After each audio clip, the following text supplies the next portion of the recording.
Good morning, friends. It's Michelle with Garden Jargon, and it is November 18th.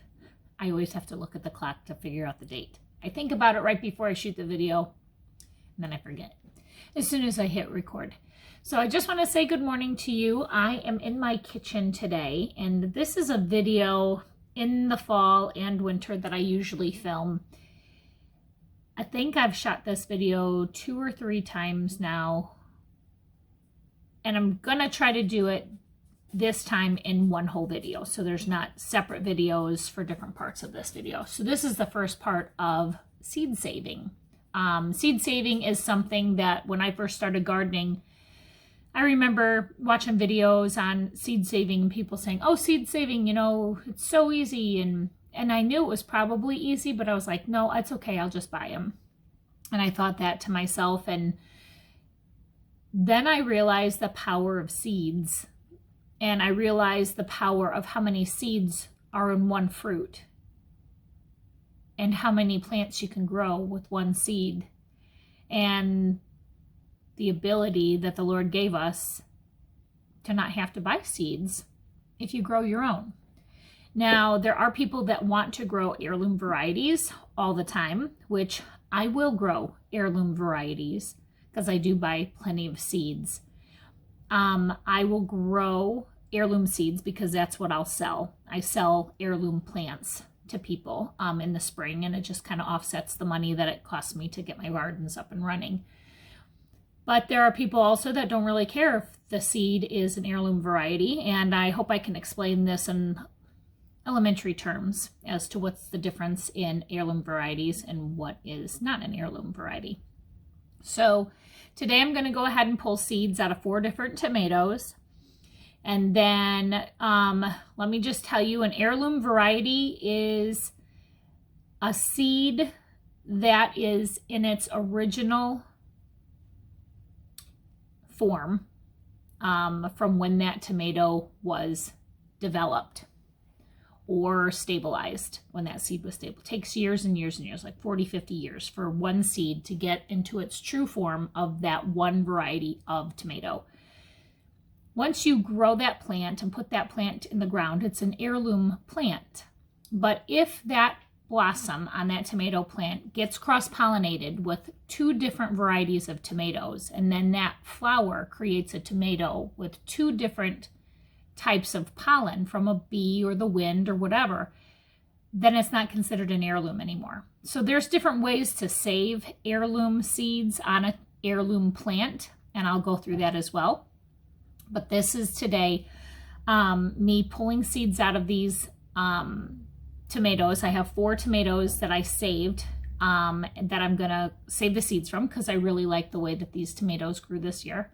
And then I'll also include in the same video, this video, what it looks like in a couple days after I keep them on the counter for a couple days, and then how I go to saving them on coffee filters, as well as how to package them for safekeeping until the spring when you start your seeds. So that's what the video is about today. So welcome to my channel. Again, I am Michelle with Garden Jargon, and let's get to cutting these tomatoes open.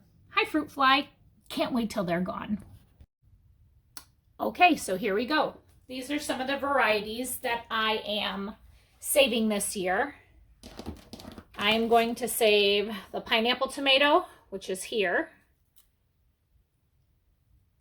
I'm going to save the big rainbow tomato, which is here. I'm going to save the Paul Robeson tomato, which is here.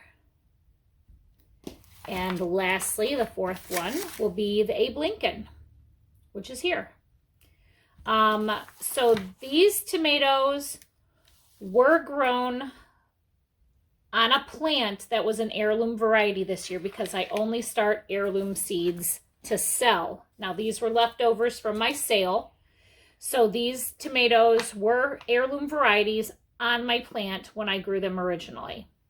However, if this big rainbow plant was next to the Paul Robeson plant and a bee cross-pollinated the blossom for this tomato, The seeds in here next year will give me a little bit of the characteristics of this tomato and a little bit of the characteristics from this tomato. So that is no longer an heirloom variety. So just letting you know, these are not going to be exactly this tomato next year when I plant it in my garden. So that's kind of how the heirloom thing works. These are some of the seeds that I actually purchase. Every year I shop with Baker Creek Rare Seeds. I always buy from Pine Tree and I always buy from Haas. This was my sister's favorite tomato this year. She likes a really meaty tomato, but this was not purchased as an heirloom variety. This is not, it does not say heirloom on the package. So this might not be a true mortgage lifter tomato. This is a Defiant tomato. I'm not sure if I even grew this year because there's still 10 seeds in this packet and that's how many seeds yield in their packaging. So I'm not certain. So I'll grow this probably next year, but this is an heirloom variety. It obviously will state it on the package when you purchase it. So I'm going to go ahead and cut these open and show you how I save the seeds. So what I do is the first thing I do before I seed saves on anything that I seed save, because I've made the mistake a million times, is I make a marker for what the tomato is going to be. It doesn't matter what it's going to be on or what it's going to be with, but I even do it on coffee filters. I write it on the coffee filter before I even pull the seeds out of the pepper or out of the tomatoes, because you will forget. The phone will ring, you'll walk away, and you're going to come back to seeds and you're not going to know what seeds were supposed to be in there. So let me grab a knife.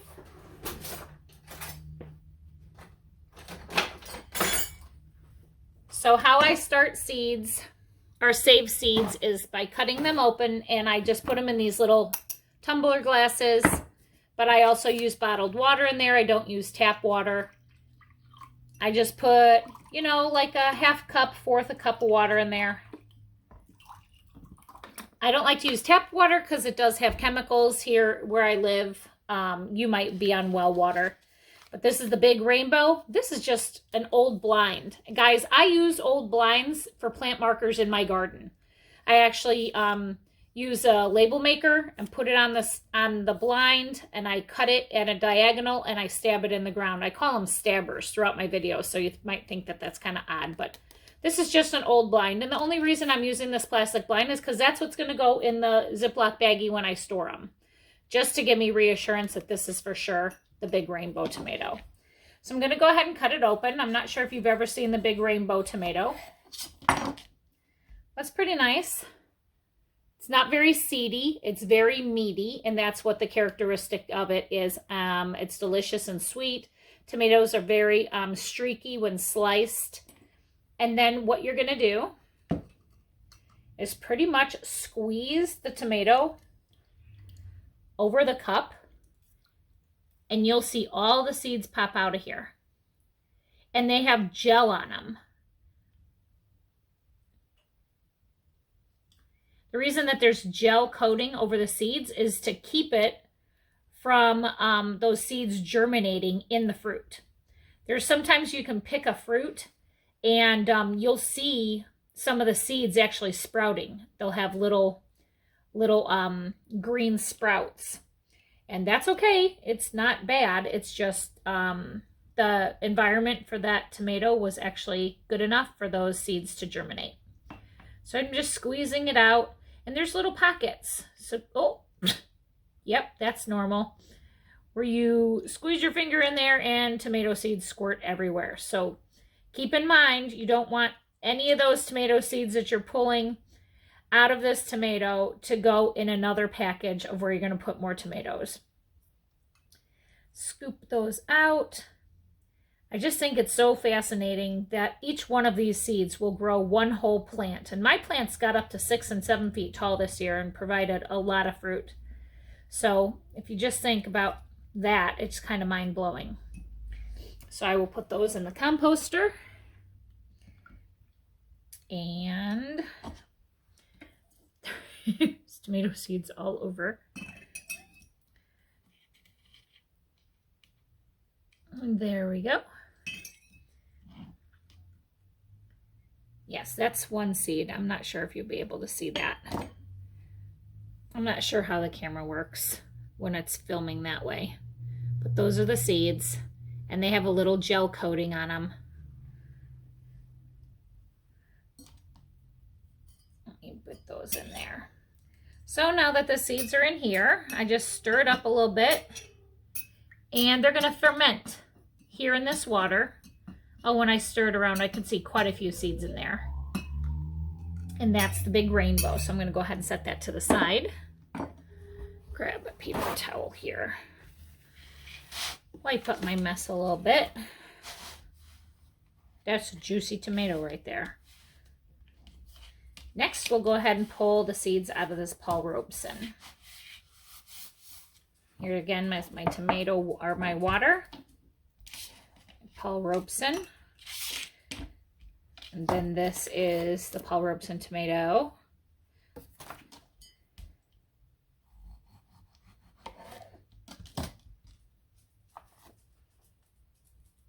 I hope the camera's in focus. And again, just squeeze it.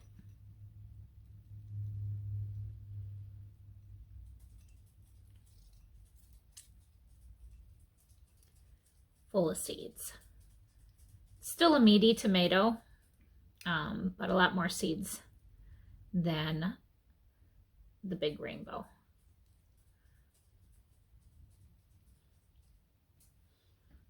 That side. Look how pretty that is. Just squeeze again. And before you pull the seeds out of your tomatoes, you want to make sure that the tomato you're pulling the seeds out of is the largest, most beautiful tomato out of your garden. And I try to do this at the beginning of the season, but considering I was running 4 gardens this year, it was a little hard to stay on top of this.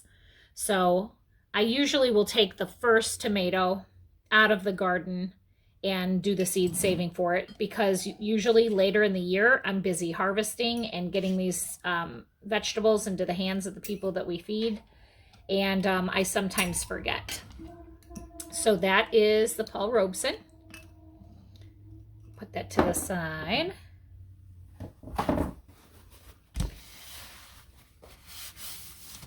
Next one, I'll go ahead and do the pineapple, which is this tomato here. Very streaky. It's pretty.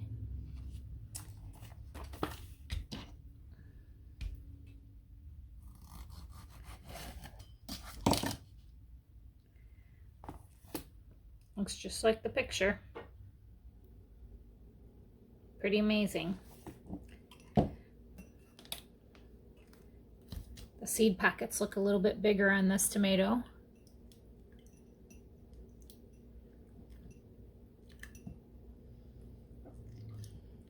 I mean, sometimes you can do this too, where you pull the seeds out of it and then you use the flesh and cook with it, or make salsa or whatever. But I just made my last batch of pasta sauce a couple days ago, and I just pulled these guys out so that I could make this video. So these will be composted. And there we go. Now, when these are sitting on the counter for a couple days, you just got to keep them by your sink, by the where you wash your hands or do your dishes. And every time you look at them, just go ahead and spin them up. Spin it so that it's just not sitting stagnant in there. And then this one is the Abe Lincoln, which is this tomato. They don't have a cross picture. Nice and meaty, so might not get too many seeds out of this one. But it's still amazing. One of these seeds will create one whole plant that we can get fruit from.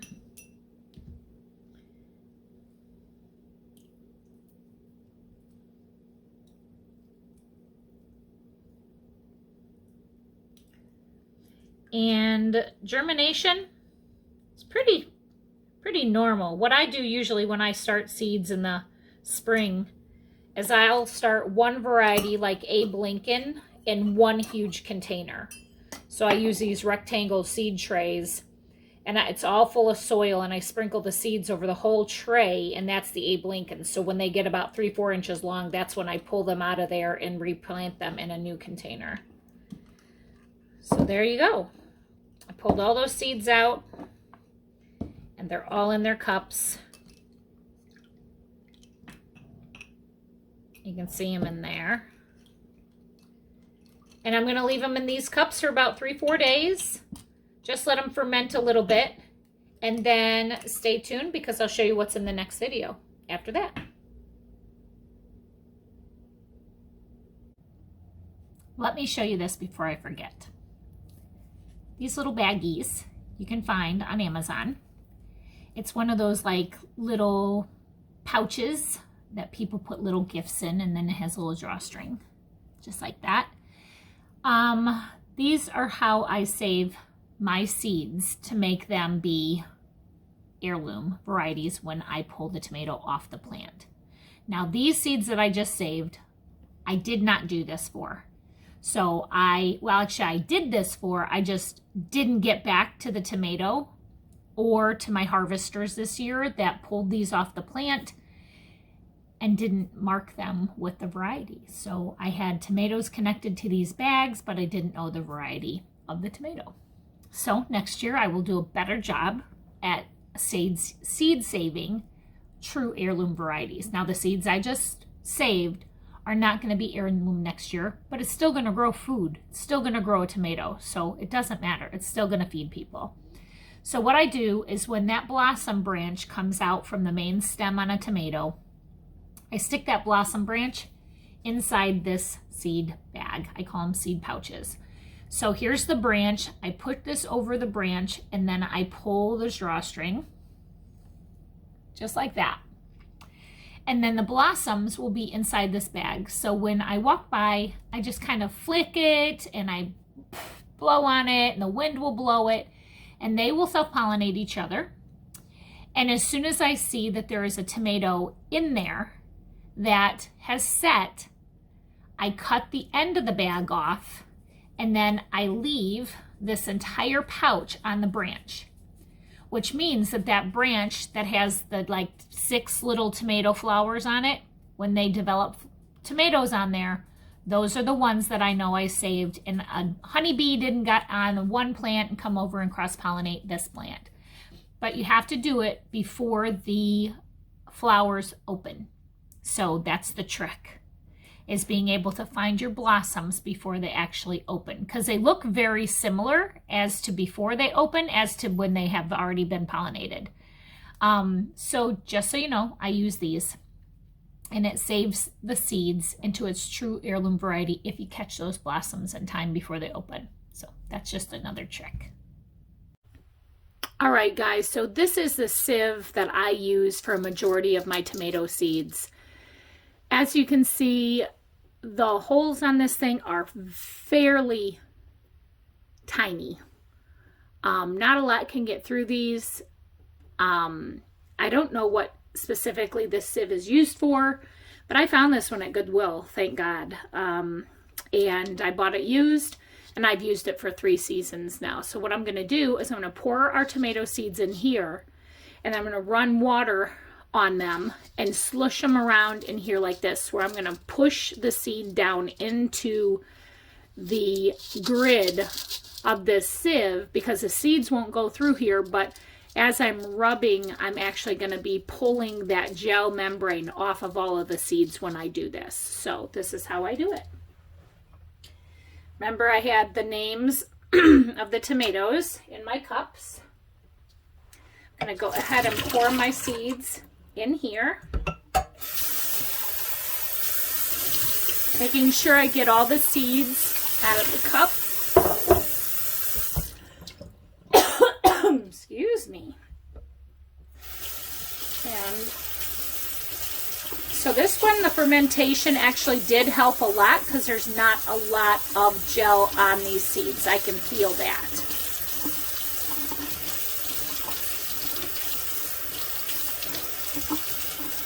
go.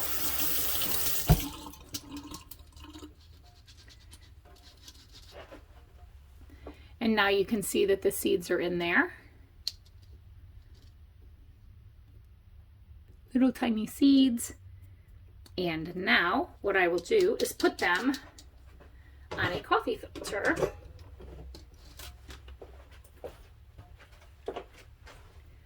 I label them. So that's Big Rainbow. That's exactly what I do. So now I just kind of spread these out on the filter. And they may dry in those little clumps, which is fine because after these air dry on the counter, these clumps will break up when you pick them up and just kind of smush them together. All these little seeds will fall apart. People will dry them on paper towels. You can try that in addition to coffee filters. But what I find is when I use coffee filters, the seeds actually don't stick to the coffee filter as they stick to a paper towel. Then once these dry, you can just kind of scrape them with your nail, and I've taken a butter knife and just scraped them, and then they pop off. But you have to make sure you're not near any other filters like this, because the seeds kind of pop and fly, and you don't want them to mix in any other filter that you're actually using to save seeds. So let's go ahead and bring in the second one.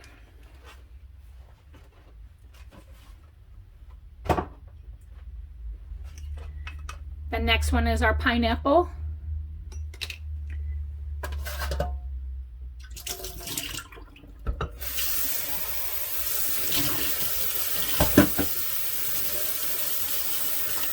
Same thing, I don't have a lot of gel on these seeds. The fermentation worked really well. When I keep them in that, the cups with water, remember I'm using bottled water, not tap water. I have chemicals in our water here. If you have well water, I'm sure that that's fine.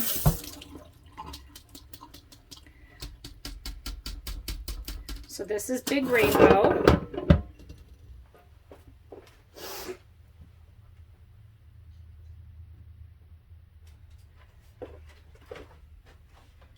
My pen go? There it is.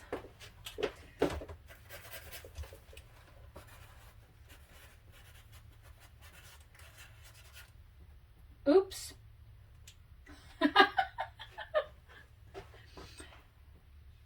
Oh, this is pineapple. I already did Big Rainbow. This is pineapple.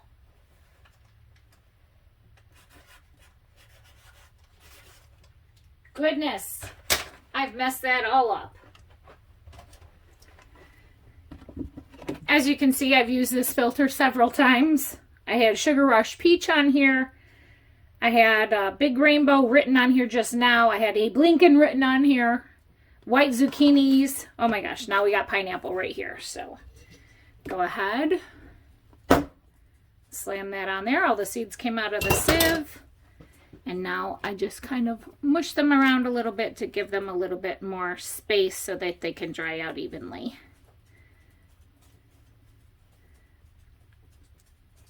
This is a really good tomato, Big Rainbow. It's pretty inside when you cut it. It's like marbled in color inside. Yellow and red and pink. And there we go.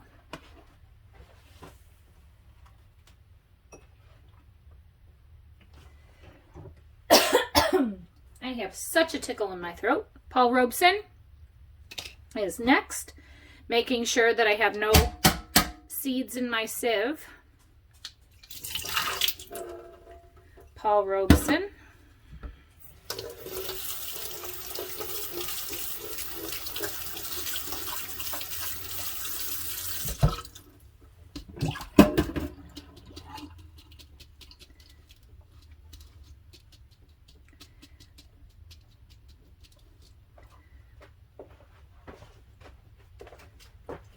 I like the flavor of a Paul Robeson tomato, but I do not like that it cracks. It's not crack resistant in my zone. I'm in zone 5B.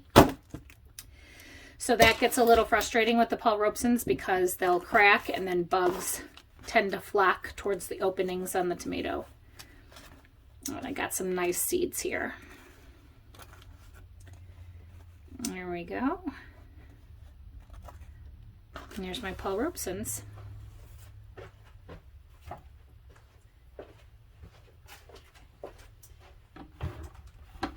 And last but not least, Abe Lincoln. This is one of the biggest tomatoes I grow in my garden.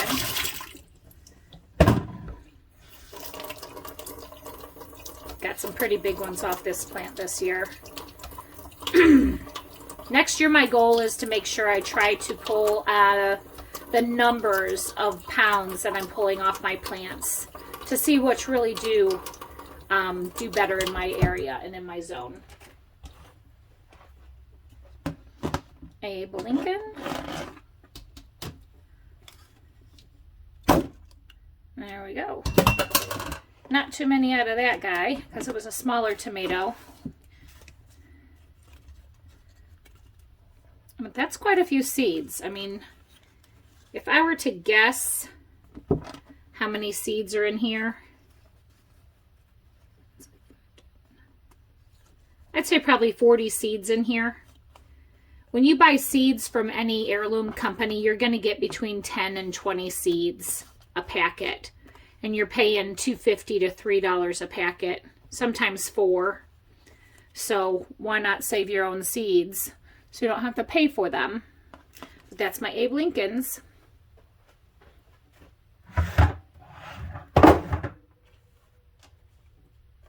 There we go.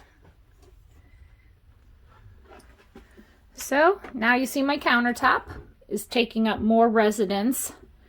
My tomatoes taking up more residence. Even though the season's over, this isn't full of tomatoes anymore. It's now full of seeds. It'll take about 3 or 4 days for these to dry out. And then I'll shoot another video how I pick them off my filter so you see what they look like on the filter. And then we'll bag them up and store them properly through the winter so I can grow them in the spring. So thank you for watching and stay tuned for the next portion of the video. Okay friends, now it is the final portion of this video and I'm showing you how I harvest the seeds off these coffee filters. This one right here was the Burpee pickling cucumber that I had done on this filter. And I'm going to try to show you as closely as I can the difference in probably a fertile seed and a non-fertile seed. And this right here, you can see some of these seeds look a little concaved. And then you see some like this one that is plump. And then these two right here are concaved right here. This one's concaved right here. This one's plump. So that's where you're going to get your germination rate to be different every time you do seeds like this, especially with a squash or a cucumber seed. Now these seeds came out of a cucumber that looked like this. This is how you have to have your cucumbers. You have to get them to the orange stage. So you leave them on the plant and just leave it. You just ignore it until it gets this big, and then you seed this cucumber just like we did the tomato seeds. Put them in a water bath and ferment them for a couple days, and then you put them on this coffee filter. And so I just kind of scrape them because they will stick a little bit, but not as bad as if they were on a paper towel. And I just kind of scoop them like that, break them up a bit.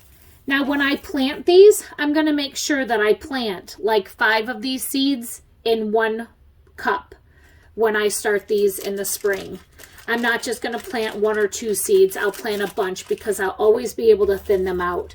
And one of the beauty things is about this is I didn't pay for these seeds.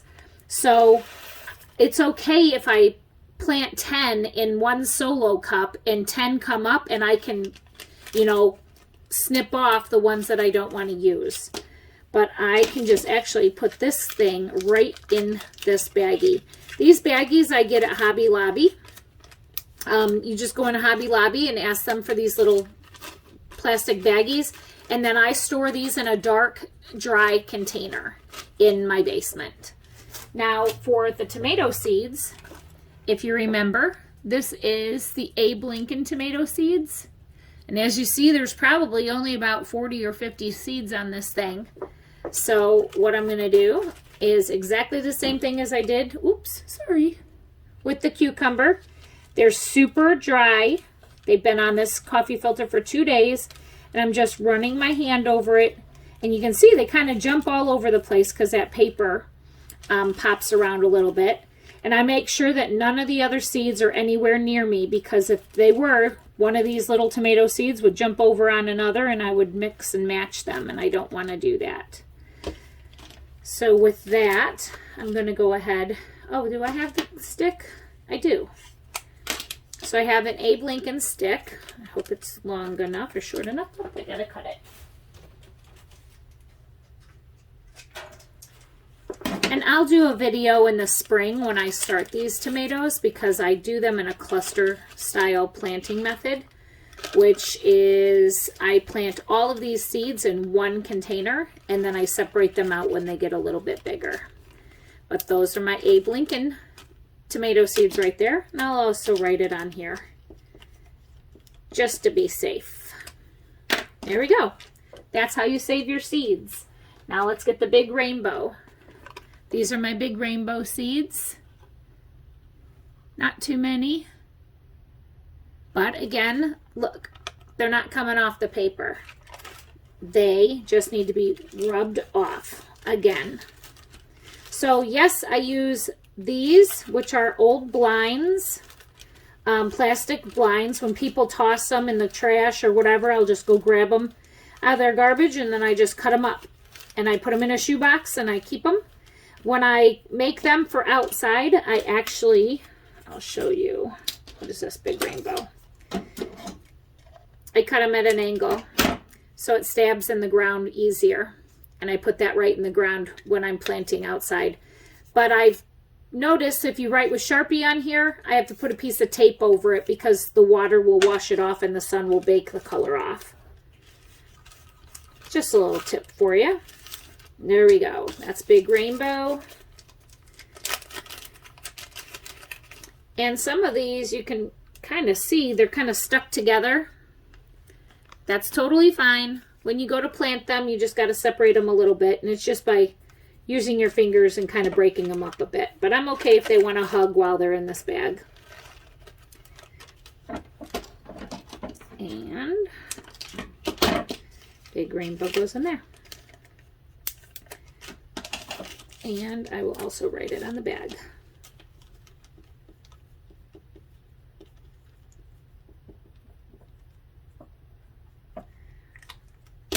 All right, guys, that's it. I'm going to go ahead and continue to do this for the last two tomatoes, which is pineapple tomato and the Paul Robeson tomato. Thank you so much for watching, guys. I'll see you in the next video.